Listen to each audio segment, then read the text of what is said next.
Hello students, good morning. A block के इस session में आपका हार्दिक अभिनंदन, स्वागत है। ए ब्लॉक एलिमेंट को अपन पढ़ें उससे पहले कुछ डिस्कशन इस टॉपिक से आने वाले क्वेश्चंस पर करते हैं। जो फर्स्ट ग्रेड का मेन टॉपिक है general configuration of A block elements, अपन सबसे पहले पढ़ने वाले हैं। इसमें अपन ने ये देखा है कि PYQs में या जो भी एग्ज़ाम कंडक्ट हुई है उनमें जो क्वेश्चंस बनते हैं वो ए ब्लॉक में इसके जनरल इलेक्ट्रॉनिक कॉन्फ़िगरेशन से लेकर इसकी केमिकल प्रॉपर्टीज, इसकी magnetic spectral properties, complexation tendency और colour of A block elements, इनसे क्वेश्चन जनरली देखे गए। तो general configuration of A block elements से अपन शुरुआत करें तो पहले ये जान लेते हैं कि इस पर्टिकुलर टॉपिक से कौन से क्वेश्चन आने वाले हैं या आते हैं या पूछे गए। ये भी मैं बता दूं कि जो भी अपन ये मैटर पढ़ेंगे इसमें जितने भी आज तक इस टॉपिक से रिलेवेंट PYQs में जो क्वेश्चन हैं वो भी अपन सोल्व करेंगे, ठीक है। इसलिए मैं विशेष फोकस चाहूँगा इस पर। General configuration of A block elements में अपन बात करें तो n-2 F1 to 14 है। n-1 1 and 0 ये D है यहाँ पर, n-1 D, 1 and 0 ns2, ये कॉन्फ़िगरेशन जनरल कॉन्फ़िगरेशन होता है, ठीक है। अब मेन जो एक नया टॉपिक इसमें जुड़ा है या इसको बेस मानकर अपन बात करते हैं, ये सेल बता रखे हैं। न्यूक्लियस से पास वाले सेल को क्या बोलेंगे, उससे आगे वाले को आउटर मोस्ट सेल को अपन क्या बोलेंगे। देखो, एक मेन फोकस अपन करते हैं हरकिन्स रूल पर। हरकिन्स रूल क्या कहता है? ये कहता है कि वो एलिमेंट जिनमें इवन नंबर में क्या हो, प्रोटॉन हो, वो ज़्यादा स्टेबल होता है। दूसरी खास बात, अगर इवन नंबर में प्रोटॉन है तो उसके जो आइसोटोप्स हैं, आइसोमर्स कह लो या आइसोटोप्स ज़्यादा बेटर टर्मिनोलॉजी है, आइसोटोप्स हैं वो 2 या 2 से ज़्यादा होंगे।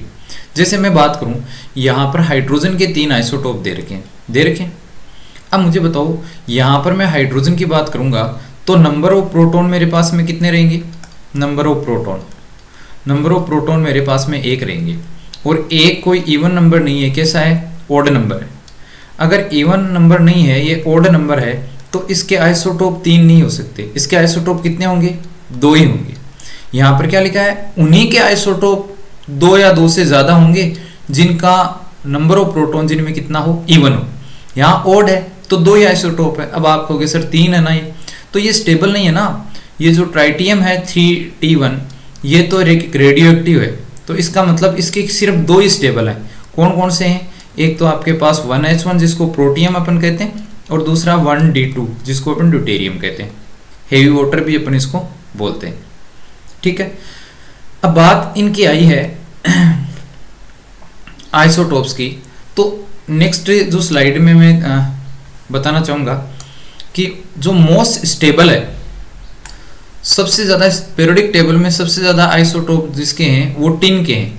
अब टिन का याद भी रख लो, टिन 10, टी से दोनों है, टिन को टी से बोलेंगे, है ना। वैसे SN है, स्टेनम अपन इसको लैटिन वर्ड है, वहाँ से ये सिंबल लिया गया है, तो SN टिन है। टिन के कितने होंगे?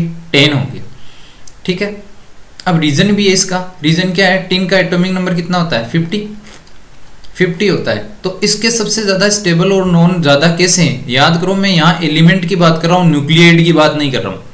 न्यूक्लियाइड वो होता है जिसमें इसका एटॉमिक नंबर और मास नंबर दोनों गिवन हो। यहाँ पर एटॉमिक नंबर Z और मास नंबर A या एटॉमिक मास A ये गिवन हो, इसको न्यूक्लियाइड बोलेंगे अपन। और ये क्या है? ये एक एलिमेंट है। तो टिन के कितने होंगे? 10 होंगे। अब टिन का एटॉमिक नंबर कितना है? 50 दे रखा है। 50 एटॉमिक नंबर होने की वजह से इसके सबसे ज़्यादा स्टेबल आइसोटोप हैं।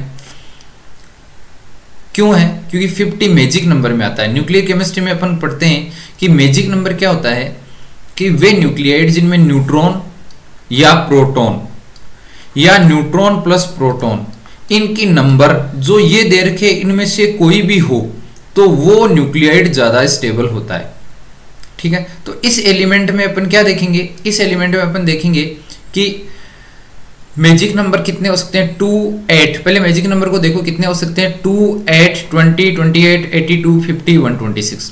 तो थोड़ा बहुत अपन इसमें ट्रिक भी लगा सकते हैं कि याद रखने का तरीका क्या है, 2 2 8 20, तो 2 और 8 को कंबाइंड लिख लो 28 हो गई, या 20 में 8 जोड़ दो 28 हो गई। अब 28 को रिवर्स लिख दो, 8 और 2 50 और 126, ये आपको याद रखने हैं। तो बताओ 50 नंबर इसमें आ रहा है ना, और 50 इसका क्या होता है, एटॉमिक नंबर होता है, इसका मतलब प्रोटॉन है। तो अपन ने पहले ही कह दिया कि इन नंबर में से कोई न्यूट्रॉन या प्रोटॉन या न्यूट्रॉन प्लस प्रोटॉन दोनों हो तो वो न्यूक्लियाइड ज्यादा स्टेबल होता है। अब न्यूक्लियाइड की कैटेगरी में देखें तो 82Pb208 ये सबसे मोस्ट स्टेबल है, इसके तो आइसोटोप ज्यादा है, ये मोस्ट स्टेबल है।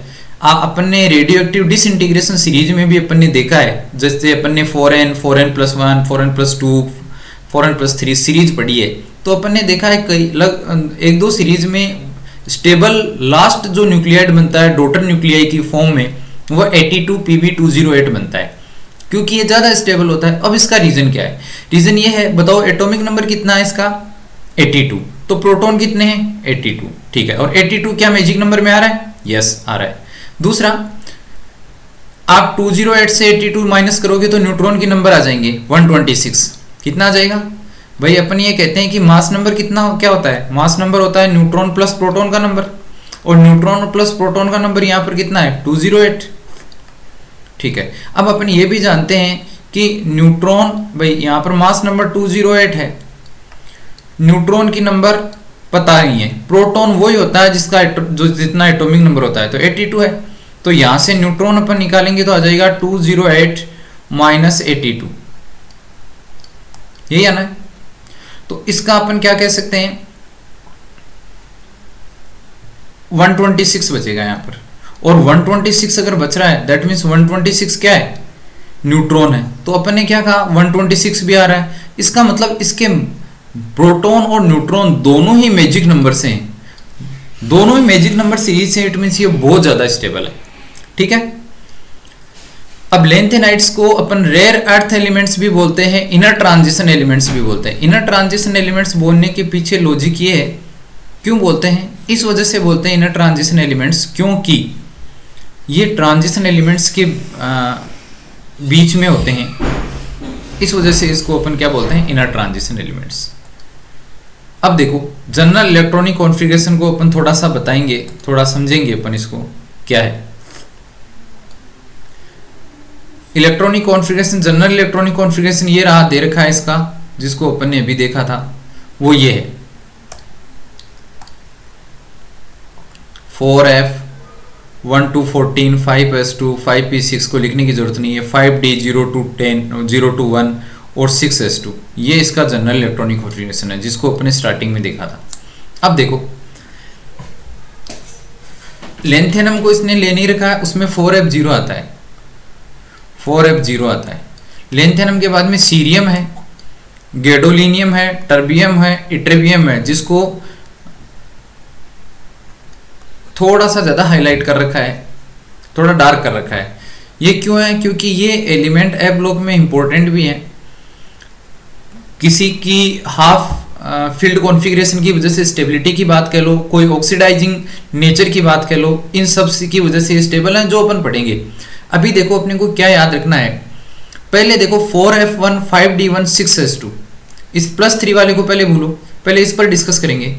f1 में इलेक्ट्रॉन जा रहा है, ओके, फिर pr है जिसको प्रोसियोडाइमियम कहते हैं, ये कितना आना चाहिए f2, लेकिन d वाला इलेक्ट्रॉन भी इसमें जंप कर जाता है। अब ये जंप करने का कारण सुन लो, क्योंकि 4f और 5d में एनर्जी लेवल में कोई बहुत ज्यादा मेजरेबल डिफरेंस नहीं होता है, ऑलमोस्ट सेम एनर्जी के होते हैं, not exactly same, almost same energy के होते हैं। तो ये जो f में इलेक्ट्रॉन आना चाहिए तो f2 होना चाहिए, लेकिन साथ में d1 इलेक्ट्रॉन भी इसमें जंप कर जाता है, तो ये f3 हो गया।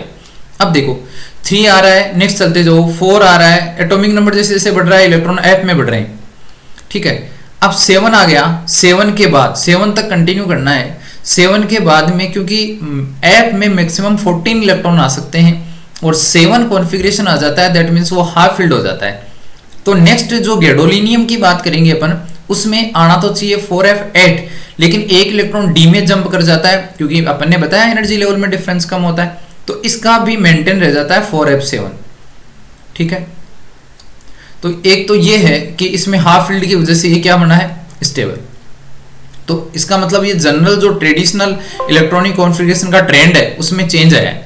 फिर अपन बात करेंगे ट्रबियम में 4f9 4f10, लास्ट में इटरबियम की स्थिति वही देख लो 4f14 आ गया फुल फील्ड, आगे वाले में भी 4f14 आगे जो 15 आना चाहिए लेकिन 15 आ नहीं सकते है ना, मैक्सिमम 14 होते हैं, और वैसे भी डी में एक इलेक्ट्रॉन जंप कर जाएगा तो इसकी स्टेबिलिटी भी मेंटेन रह पाएगी। ठीक साइड कोई दिक्कत नहीं है। तो कहने का मतलब ये हुआ, आपको ध्यान रखना है जैसे अपन डी ब्लॉक की बात करते हैं तो क्रोमियम में हाफ फील्ड से पहले इलेक्ट्रॉन जंप कर जाता है। इसमें याद रखना है कि जब बात करेंगे एफ ब्लॉक की तो हाफ फील्ड के बाद में इलेक्ट्रॉन को डी में जंप करवाएंगे।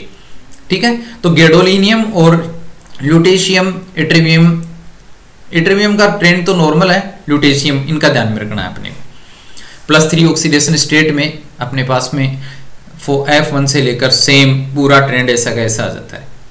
ठीक शायद कोई दिक्कत नहीं। आगे वाली स्लाइड देखते हैं अपन, देखो आगे वाली प्रॉपर्टीज ऑफ लैंथेनाइड्स। पहला क्वेश्चन जो कई बार एग्जाम्स में पूछा जाता है, पूछा गया है और पूछे जाने की पॉसिबिलिटी आगे भी बनी रहेगी, क्या है कि लैंथेनाइड्स की जनरल ऑक्सीडेशन स्टेट कौन सी है, +3। जनरल ऑक्सीडेशन स्टेट का मतलब लगभग सारे एलिमेंट ये +3 ऑक्सीडेशन स्टेट शो करते हैं। तो मैंने फिर नॉर्मली ये लिखा है कि +3 मोस्ट स्टेबल होती है, बट कई एलिमेंट होते हैं जो +3 के अलावा कौन कौन से शो कर सकते हैं, +2 या +4 भी शो करते हैं। अब +2 या +4 शो करने के पीछे लॉजिक क्या है, हो ना हो इनकी कोई स्टेबिलिटी से रिलेवेंट कुछ ऐसा कॉन्फ़िगरेशन है जो हाफ फील्ड या फुल फील्ड ऑक्यूपाई करते हैं और बनने वाली एलिमेंट या स्पीसीज ज्यादा स्टेबल बन रही है, इसी वजह से ये अदर देन +3 ये शो करते हैं। वैसे मैं फिर रिपीट करूंगा, +3 स्टेबल भी होती है, +3 जनरल ऑक्सीडेशन स्टेट भी होती है, लगभग ऑलमोस्ट सारे के सारे जो एलिमेंट है वो शो करते हैं। अब एग्जाम्पल की बात करें कि कौन से +2 और कौन से +4 शो करते हैं, तो सीरियम +4 है वो शो करता है और Tb+4 शो करता है। तो सीरियम तो क्यों शो करता है, फुल फील्ड कॉन्फ़िगरेशन की वजह से, और Tb क्यों शो करता है, हाफ फील्ड की वजह से। देखो ये देखो सीरियम अपने पास में ये रहा, अब ये +4 शो करेगा, इसका मतलब क्या होगा, फुल फील्ड नहीं, इसको वेकेंट ऑर्बिटल बोलेंगे अपन वैसे तो। अब फुल फील्ड यहां पर लिखा गया है, उसका मतलब ये नहीं है मैं इससे पहले 4f से पहले जो भी ऑर्बिटल्स हैं वो फुल फील्ड है, वहां तक समझ में आ गई। वैसे तो अगर इस कॉन्फ़िगरेशन की बात करें तो ये तो वेकेंट है, फुल फील्ड की जगह आप क्या लिख सकते हो, वेकेंट कॉन्फ़िगरेशन भी आप लिख सकते हो, क्योंकि 4 इलेक्ट्रॉन लिखने के बाद में सारे 4f0 5d0 और 6s0 हो जाएंगे। ठीक, फुली फील्ड का मीनिंग समझ गए ना। यहां पर अपन क्या बोलेंगे, वेकेंट भी लिख सकते हैं अपन कि सारे के सारे जो ऑर्बिटल अपन शो कर रहे हैं वो वेकेंट है, इससे पहले वाले सारे फुल फील्ड है ना। जनरली वो तो सभी में फुल फील्ड होते हैं, वेकेंट की बात कर सकते हैं अपन फुल फील्ड की जगह। Tb+4 देखो, Tb+4 है, कौन सा है, देखो Tb+4 ये रहा। तो Tb+4 मतलब 2 तो इससे निकल गए, 2 इससे निकल गए, इसका मतलब आपके पास में क्या बनता, 4f7, और 4f7 क्या होता है, हाफ फील्ड होता है। तो हाफ फील्ड की वजह से ये +4 शो कर सकता है। नेक्स्ट अपन ने +2 में यूरोपियम और इट्रिबियम +2, EU+2 और YB+2 है। तो इनमें भी अपन देख लेते हैं ऐसा क्यों है। देखो EU+2 तो ये रहा, +2 करते ही देखो हाफ फील्ड है, और इट्रिबियम +2 शो करते ही क्या है, फुल फील्ड है कि नहीं। तो इस वजह से ये अलग अलग एक्सेप्शनल केस में कह सकते हैं कि ये +3 के अलावा ऑक्सीडेशन स्टेट शो करते हैं। अब एक मोस्ट इंपॉर्टेंट बात कि जो भी एलिमेंट +3 के अलावा ऑक्सीडेशन स्टेट, चाहे वो +2 शो करे चाहे वो +4 शो करे, अगर ऐसा करते हैं तो वो ऑक्सीडाइजिंग और रिड्यूसिंग एजेंट के रूप में काम करते हैं, क्योंकि फाइनली तो उनको +3 में आना ही है ना। तो आप मुझे बताओ, अगर +4 है किसी का, कोई लेंथेनाइड है, Ln का मतलब लेंथेनाइड, कोई भी लेंथेनाइड है, लेंथेनम के बाद में आने वाले एलिमेंट लेंथेनाइड्स होते हैं, तो कोई भी लेंथेनाइड है वो +4 शो कर रहा है, तो इसका मतलब वो +3 में आने के लिए क्या करेगा, वो एक इलेक्ट्रॉन एक्सेप्ट करेगा, और इलेक्ट्रॉन एक्सेप्ट करना क्या कहलाता है, रिडक्शन। क्या कहलाता है, रिडक्शन। और जिसका रिडक्शन होता है वो खुद क्या करता है, ऑक्सीडेशन। क्यों करता है, क्योंकि रिडक्शन होता है तो खुद तो इलेक्ट्रॉन ले रहा है, तो वो किसी दूसरे से इलेक्ट्रॉन एक्सेप्ट करेगा, तो उस दूसरे का क्या करवा रहा है, ऑक्सीडेशन। तो इसका खुद का तो रिडक्शन हो रहा है, लेकिन इसको बोलेंगे क्या, अपन बोलेंगे ऑक्सीडाइजिंग एजेंट। तो सीरियम प्लस 4 क्या होता है? ऑक्सीडाइजिंग एजेंट होता है ना। ये भी क्वेश्चन एग्जाम में पूछा गया है कि सीरियम प्लस 4 क्या है? Oxidising agent. क्यों है? क्योंकि वो इसकी मोस्ट जो कॉमन ऑक्सीडेशन स्टेट है वो ऑक्यूपाई करने के लिए एक इलेक्ट्रॉन को एक्सेप्ट करेगा। अगर मान लो +2 हो तो +2 के लिए अपन क्या कह सकते हैं कि +2 होगा और +3 में जाने के लिए इसको क्या करना पड़ेगा? +3 में जाने के लिए इसको करना पड़ेगा एक इलेक्ट्रॉन रिलीज। एक इलेक्ट्रॉन रिलीज करेगा तो +3 में चला जाएगा। अब एक इलेक्ट्रॉन रिलीज कर दिया तो इसने क्या किया है? खुद का तो ऑक्सीडेशन हुआ है। अच्छा, एक इलेक्ट्रॉन रिलीज कर रहा है, खुद का ऑक्सीडेशन हो रहा है, तो किसी दूसरे को दे रहा है तो उसका क्या होगा? रिडक्शन। तो जिसका ऑक्सीडेशन होता है वो रिड्यूसिंग रिएजेंट होता है और जिसका रिडक्शन होता है वो ऑक्सीडाइजिंग रिएजेंट होता है। तो ओवरऑल कंक्लूजन अपन इस तरह से बता सकते हैं कि वो लेंथेनाइड जो +3 ऑक्सीडेशन स्टेट के अलावा +2 या +4 ऑक्सीडेशन स्टेट शो करते हैं वो या तो ऑक्सीडाइजिंग एजेंट के रूप में काम करते हैं या वो रिड्यूसिंग एजेंट के रूप में काम करते हैं। डिपेंड्स ऑन कि उनकी ऑक्सीडेशन स्टेट कौन सी है, कौन सी ऑक्सीडेशन स्टेट में वो एग्जिस्ट करने जा रहे हैं। अब एक बात और कि लेंथेनाइड्स हैं वो वेरिएबल ऑक्सीडेशन स्टेट शो नहीं करते। याद करो अपने पास में जब डी ब्लॉक एलिमेंट्स अपन ने पढ़े थे तो डी ब्लॉक एलिमेंट्स में अपन ने ये पढ़ा था इसकी स्कैंडियम और जिंक के अलावा 3D सीरीज में सारे के सारे एलिमेंट क्या करते हैं? वेरिएबल ऑक्सीडेशन स्टेट शो करते हैं। अब वेरिएबल ऑक्सीडेशन स्टेट शो करते हैं तो आप ये सोचो मैग्नीज जो Mn है वो तो +7 तक शो करता है, जबकि इसमें ऐसा नहीं है। अब ऐसा क्यों नहीं है? क्योंकि n-2 और Nd ऑर्बिटल के बीच में लो एनर्जी डिफरेंस होता है, इसको अपन ऊपर पढ़ चुके। अब देखो यहां पर एटॉमिक साइज की बात करेंगे तो Eu+2, इसको याद रखना भाई, Eu+2 और Yb+2 इनकी एटॉमिक साइज सबसे ज्यादा होती है ना। इसका वजह क्या है मैं बता देता हूं। इसका रीजन ये होता है कि स्टूडेंट जो भी कोई भी एलिमेंट इलेक्ट्रॉन रिलीज करता है, कोई भी एलिमेंट ले लो आप, जैसे सीरियम है, इलेक्ट्रॉन इसकी +4 है और केटाइन की साइज क्या होती है? छोटी होती है। +4 ऑक्सीडेशन स्टेट में केटाइन की साइज क्या होती है? छोटी, क्योंकि ये अपने 4 इलेक्ट्रॉन का कॉन्ट्रीब्यूशन दे रहा है यार, 4 इलेक्ट्रॉन रिलीज कर रहा है तो साइज क्या होगी? छोटी होगी। लेकिन Eu+2 और Yb+2 ये केवल 2 इलेक्ट्रॉन का कंट्रीब्यूशन दे रहे हैं तो केटाइन की साइज क्या होगी? इसकी कंपैरिजन में थोड़ी सी क्या होगी भाई? बाकी +3 और +2 शो कर रहे हैं, +3 और +4 शो कर रहे हैं और ये +2 शो कर रहे हैं, तो इसका मतलब इसकी साइज उतनी छोटी नहीं हुई जितनी बाकी हायर ऑक्सीडेशन स्टेट वाले एलिमेंट्स की हुई है। इस वजह से एटॉमिक साइज की बात कर रहा हूं मैं। एटॉमिक साइज की बात करें तो Eu+2 और Yb+2 की एटॉमिक साइज सबसे बड़ी होती है। अपन ने एटॉमिक रेडियस और एटॉमिक नंबर में ये कर्व स्केच कर रखा है, समझ लीजिएगा इसको। चलो नेक्स्ट है मैग्नेटिक प्रॉपर्टीज। देखो मैग्नेटिक प्रॉपर्टीज बहुत इंपॉर्टेंट टॉपिक है अपने लिए, फर्स्ट ग्रेड के लिए बहुत इंपॉर्टेंट टॉपिक है। इसको अपने को इस तरह से समझना होगा कि एक्सपेरिमेंटल और थ्योरेटिकल वैल्यू है मैग्नेटिक प्रॉपर्टीज की, वो हमेशा डिफर होती है ना। इनके लिए मैग्नेटिक प्रॉपर्टी ए ब्लॉक की डिफर होती है डी ब्लॉक से। डी ब्लॉक में अपन केवल स्पिन ओनली फॉर्मूला देखते हैं जो इससे रिप्रेजेंट किया जाता है μs√nn+2, और जहां पर n अपन पढ़ते हैं नंबर ऑफ अनपेयर्ड इलेक्ट्रॉन है, अयुग्मित इलेक्ट्रॉन की संख्या है। अब ये ऐसा क्यों हुआ है? ऐसा इस वजह से हुआ है कि यहां पर ऑर्बिटल मोशन नहीं, सिर्फ स्पिन मोशन। देखो मैग्नेटिक प्रॉपर्टी में 2 तरह के मोशन होते हैं, स्पिन मोशन और ऑर्बिटल मोशन। स्पिन और ऑर्बिटल मोशन। अब यहां पर सिर्फ स्पिन मोशन ही देखा जाता है जब डी ब्लॉक होते हैं। ऑर्बिटल मोशन है वो लिगेंड्स के द्वारा क्विंस्ड कर दिया जाता है। क्विंस्ड का मतलब सप्रेस कर दिया जाता है, दबा दिया जाता है। क्यों? क्योंकि लिगेंड इफेक्ट करते हैं। वजह क्या है?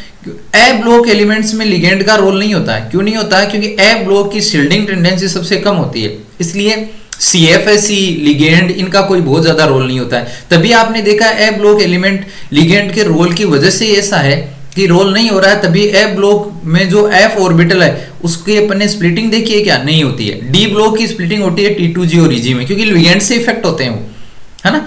और ये वाले लिगेंड से इफेक्ट नहीं होते। अब नहीं होते दैट मीन्स अपन क्या कह सकते हैं, यहां पर स्पिन और ऑर्बिटल मोशन दोनों काम में आएंगे, और दोनों काम में आएंगे तो वहां पे फॉर्मूला लगेगा μ=g√Jj+1, और इस g की जो वैल्यू है ये लैंडेसी फैक्टर होता है, इसकी जो वैल्यू है 3/2 + SS+1 - LL+1 2J+1।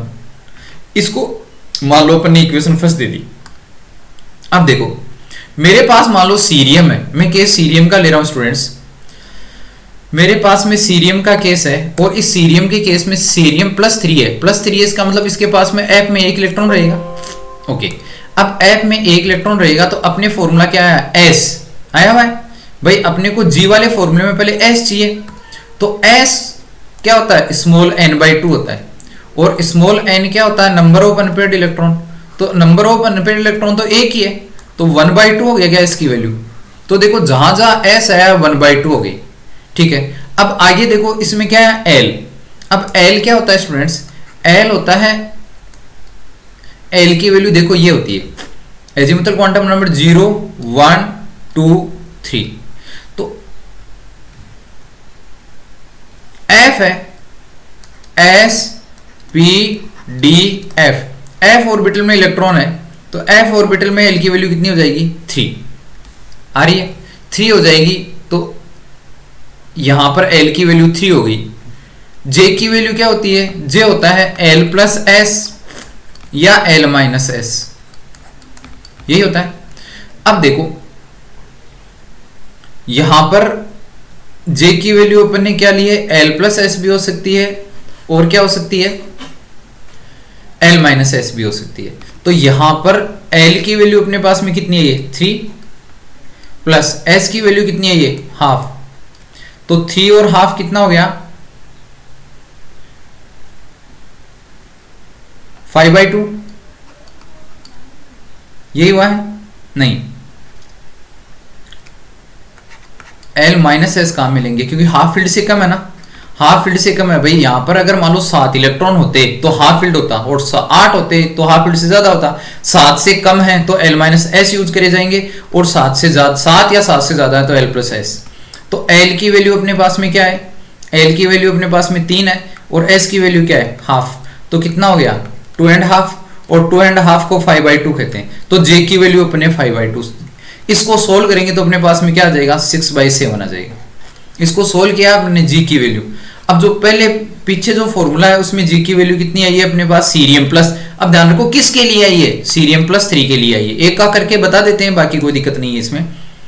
तो जी की वैल्यू, अब मैं जी की वैल्यू यहां रख सकता हूं। ओके, अब आगे चले तो जी की वैल्यू अपन ने यहां रख दी, जे की वैल्यू 5/2 आई हुई है, तो म्यू की वैल्यू अपने पास में आ गई 2.53 बोर मैग्नेट्रॉन, जो कि इसकी यूनिट है। चलो फिर आगे बढ़ते हैं अपन, लेंथेनाइड कॉन्ट्रैक्शन पर अपन डिस्कस करें। उससे पहले अपन ये जान ले, देखो क्या कि लेंथेनम +3 के मैग्नेटिक मोमेंट की ऑब्जर्व्ड और कैलकुलेटेड, मैग्नेटिक मोमेंट जो अपन म्यू पढ़ के आए पीछे, इनकी ऑब्जर्व्ड और कैलकुलेटेड वैल्यू में बहुत कम डिफरेंस होता है।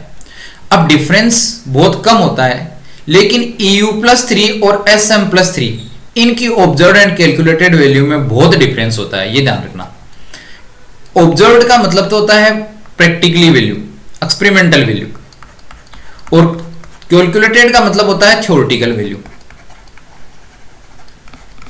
तो EU+3 की मैग्नेटिक मोमेंट की वैल्यू थ्योरेटिकल 0 आती है, तो ऑब्जर्व्ड 3.3 आती है, तो डिफरेंस है। इसी तरह से SM+3 में 0.85 आती है, तो इसमें 1.4 से 1.7 है। अब आप ये कहोगे सर बहुत ज्यादा डिफरेंस नहीं है, लेकिन अगर इनके अलावा बाकी एलिमेंट्स की देखें तो उनमें तो बिल्कुल ही नेग्लिजिबल डिफरेंस होता है। इस वजह से अपन ने इनको शामिल किया है इसके अंदर, ठीक है, कोई दिक्कत नहीं। एक चीज मैं इसके साथ और जोड़ना चाहूंगा कि सारे के सारे जो लेंथेनाइड्स हैं वो नेचुरली अक्रिंग होते हैं, यानी प्राकृतिक रूप से पाए जाते हैं।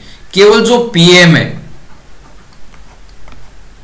वो रेडियो एक्टिव होता है। तो इसकी तो ट्रिक भी अच्छी चल रही है ना, कि पीएम है वो क्या है, रेडियो एक्टिव है।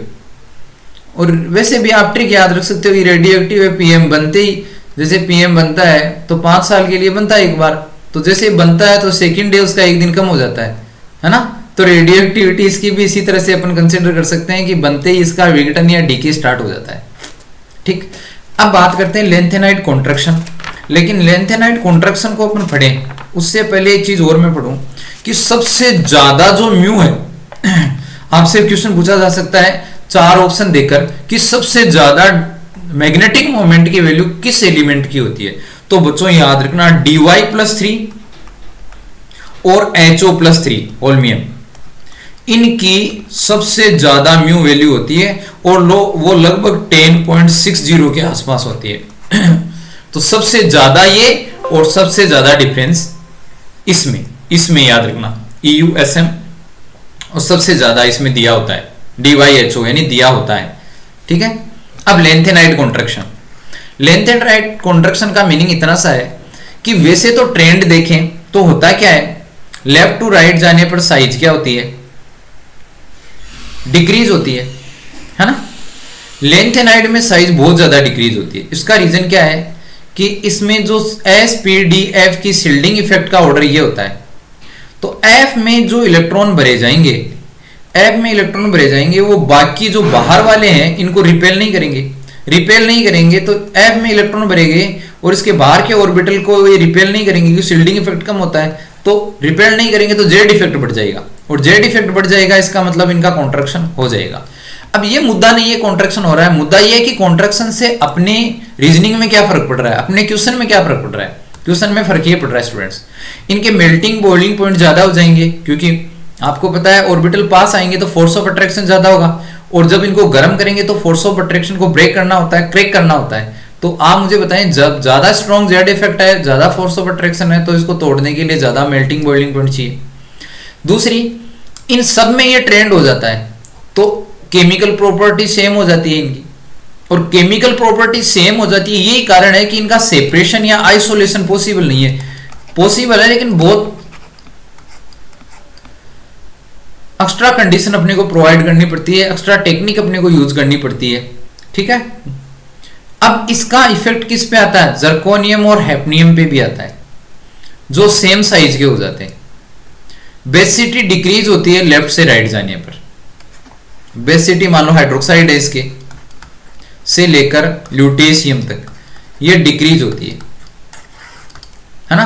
क्यों होती है, लेफ्ट से राइट जाने पर डिक्रीज क्यों होती है, क्योंकि OH माइनस को साइज कम होने के कारण EGO में फ्री नहीं करता ल्यूटेशियम, इस वजह से इसकी सबसे कम हो जाती है बेसिसिटी।